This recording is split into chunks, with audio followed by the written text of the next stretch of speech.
ഞാൻ നിങ്ങൾക്ക് ഇൻട്രൊഡ്യൂസ് ചെയ്യാൻ പോകുന്നത് നല്ല നാടൻ സ്റ്റൈലിൽ നല്ല വറുത്തെടുത്ത മീനും നല്ല അടിപൊളി മുളകിലിട്ട മീൻ കറിയുമാണ്. ആ മീൻ ഫ്രൈൻ്റെ മസാലയ്ക്ക് ഒരു രക്ഷയില്ലാത്ത സാധനം. പണ്ടൊട്ട് അമ്മ മസാല ഇങ്ങനെ ചെയ്യുന്നതുകൊണ്ട് ഈ പൊടികൾ മാത്രം ഇട്ടിട്ടുള്ള മസാല എനിക്കിഷ്ടമില്ല. നിങ്ങളിത് എന്തായാലും ചെയ്ത് നോക്കുന്ന അടിപൊളിയാണ്.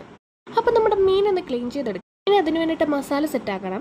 ഇതിനായിട്ട് നമുക്ക് വേണ്ടത് മുളക് പൊടി, മഞ്ഞൾപ്പൊടി, ഉപ്പ്, കുരുമുളക്, പെരിഞ്ചീരകം, 4-5 വെളുത്തുള്ളി, ഒരു കഷ്ണം ഇഞ്ചി, ഒരു തണ്ട് വേപ്പില. ഇതെല്ലാം കൂടി ഇട്ടിട്ട് നമുക്ക് ഇടിച്ച് ചതച്ചരച്ചെടുക്കണേ. എന്നിട്ട് നമ്മുടെ മീൻകുട്ടൻ അങ്ങോട്ട് എടുത്തിട്ട് ഈ അരപ്പ് അങ്ങോട്ടിട്ട് തേച്ച് പിടിപ്പിച്ച് മസാല പിടിക്കുന്ന വരെ നമുക്കൊന്ന് റെസ്റ്റ് ചെയ്യാൻ വെക്കാവേ. ഈ ഒരു ടൈമിന് നമുക്ക് മീൻകറി വെക്കാം. അതിനായിട്ട് ഒരു 8-10 ചെറുള്ളിയും, ഒരു 2-3 വെളുത്തുള്ളിയും, ഒരു കഷ്ണം ഇഞ്ചിയും, 2-3 പച്ചമുളകും കൂടി ഇട്ടിട്ട് ഇടിച്ച് ചതച്ച് വെക്കാം. എന്നിട്ട് നമ്മുടെ ചട്ടി അങ്ങോട്ട് ചൂടാൻ വെച്ചിട്ട് കുറച്ച് എണ്ണ അങ്ങോട്ട് ഒഴിച്ച് കുറച്ച് കടുക് ഇട്ടിട്ട് നമ്മുടെ ചതച്ച് വെച്ചേക്കുന്ന ഉള്ളി, പച്ചമുളക്, വെളുത്തുള്ളി കൂടി ഇട്ടിട്ട് നന്നായിട്ട് വഴറ്റിയെടുക്കാം.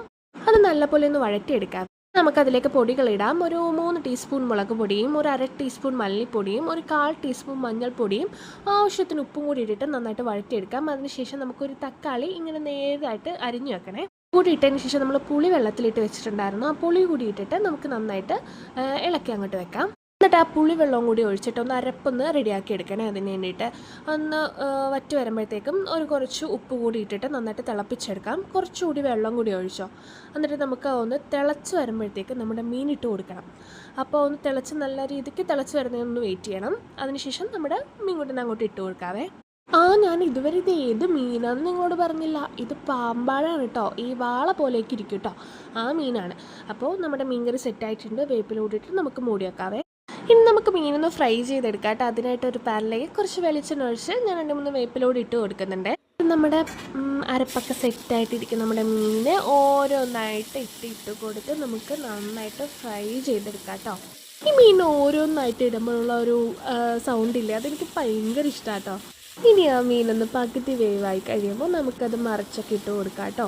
ഈ മീൻ നല്ല സോഫ്റ്റാണ് കേട്ടോ. നിങ്ങൾ ചിലയിടത്തും പല പേരിലായിരിക്കും എല്ലാ മീനൊക്കെ അറിയപ്പെടുന്നത്. ഇവിടെ നമ്മൾ ഈ മീൻ പാമ്പാടയെന്നാണ് പറയുന്നത്. നല്ല നീളമുള്ള മീനാണിത്. അതുപോലെ നല്ല സോഫ്റ്റുമാണ്. നമുക്ക് കഴിക്കുമ്പോഴാണെങ്കിൽ നല്ല ടേസ്റ്റാണ്. ഈ മസാലയൊക്കെ കൂടി വരുമ്പോഴുണ്ടല്ലോ അടിപൊളി ടേസ്റ്റാണ്. അങ്ങനെ നമ്മുടെ മീൻ ഫ്രൈ ഇവിടെ റെഡി ആയിട്ടുണ്ട്. നിങ്ങൾ എന്തായാലും ഇതൊന്ന് ട്രൈ ചെയ്ത് നോക്കണം. അത്രയ്ക്കും ടേസ്റ്റാണ് നമ്മുടെ ഈ മീൻ ഫ്രൈക്കും മീൻ കറിക്കും. എങ്ങനെയുണ്ട് ഇപ്പോൾ റെസിപ്പി? നിങ്ങൾക്കപ്പോൾ ഇഷ്ടമായിട്ടുണ്ടെങ്കിൽ ഉറപ്പായിട്ട് ലൈക്ക് ചെയ്യാനും സബ്സ്ക്രൈബ് ചെയ്യാനൊന്നും മറക്കാതെ തന്നെ ചെയ്തേക്കണം കേട്ടോ.